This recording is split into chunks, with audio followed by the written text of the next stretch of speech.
గురించి నీకు తెలియాలి. ఆకాశమందు నీవు తప్ప నాకు ఎవరు లేరే, నీవు నాకుండా లోకంలో ఏ నీవు నాకు అక్కరలేదని ఆకాశంలో ఎవరో ఒకరు ఉన్నారు. ఆయన ఎదుర్కొంటానికి మనం వెళ్ళాలి.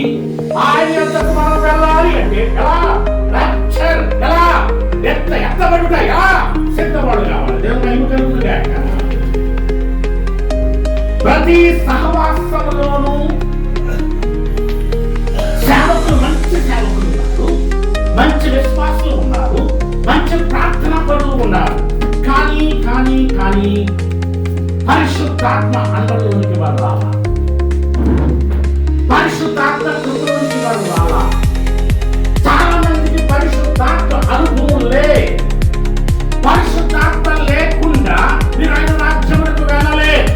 పరిశుద్ధాత్మ కావాలి అంటే గనక మీరు ధ్యానించేవారుగా ఉండాలి, వాక్యము కలిగిన వారుగా మీరు ఉండాలి. సువార్త సేవ చేస్తున్న వారు నీటి వనరులు లాంటి వారు. వారు లేకపోతే మనకు జీవజలము రా.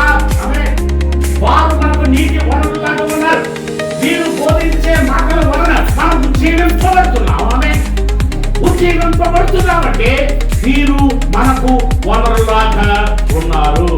ప్రతి స్థలంలోనూ ప్రపంచమంతను వాక్యము విత్తబడుచున్నది అంటే దేవుని కార్యము ప్రపంచమంతయు జరుగుతున్నది. అందుకనే దేవుడు లోకమును ఎంతో ప్రేమించాడు.